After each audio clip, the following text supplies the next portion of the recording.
الحمد لله رب العالمين الرحمن الرحيم مالك يوم الدين إياك نعبد وإياك نستعين اهدنا الصراط المستقيم صراط الذين أنعمت عليهم غير المغضوب عليهم ولا الضالين.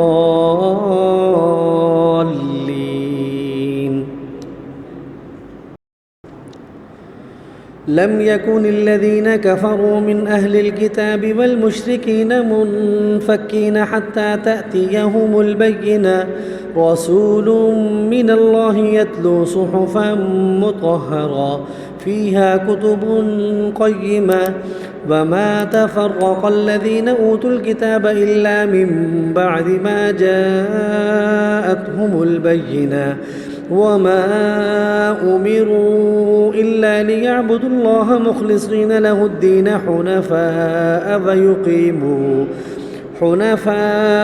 ويقيموا الصلاة ويؤتوا الزكاة وذلك دين القيمة. إن الذين كفروا من أهل الكتاب والمشركين في نار جهنم خالدين فيها أولئك هم شر البرية.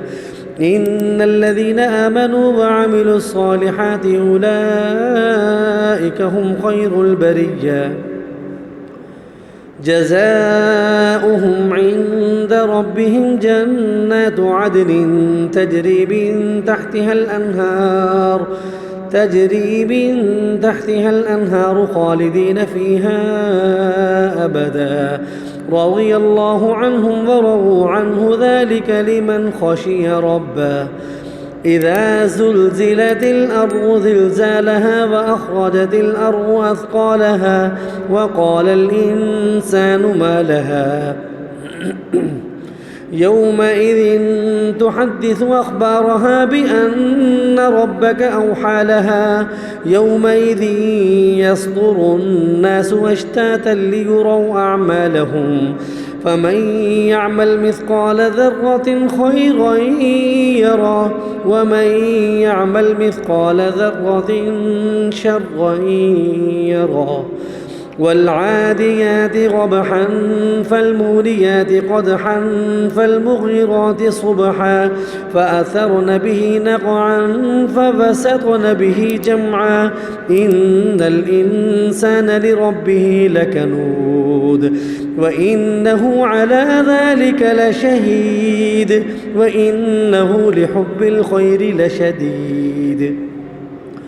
أفلا يعلم إذا بعثر ما في القبور وحصل ما في الصدور إن ربهم بهم يومئذ لخبير.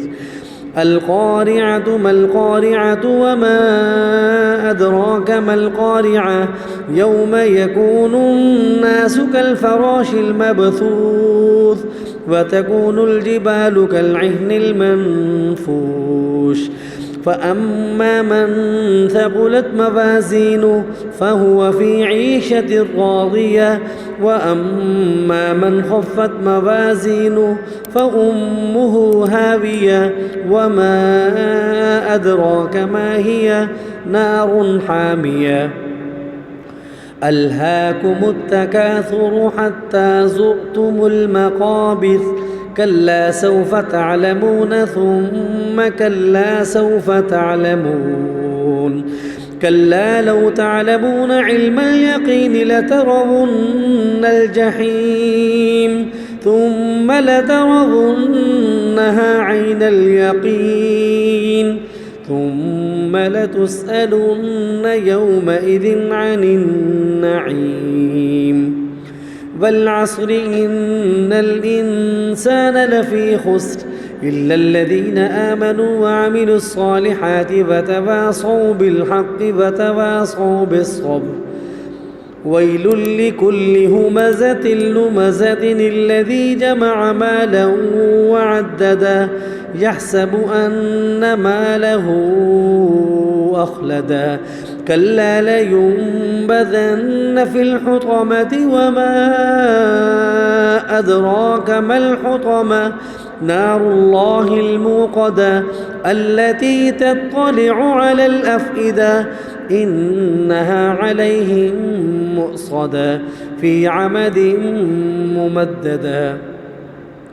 ألم تر كيف فعل ربك بأصحاب الفيل ألم يجعل كيدهم في تضليل وأرسل عليهم طيرا أبابيل ترميهم بحجارة من سجيل فجعلهم كعصف مأكول.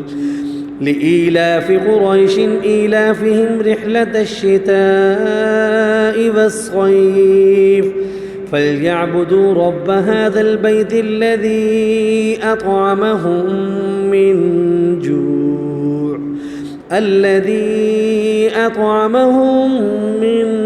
جوع وآمنهم من خوف.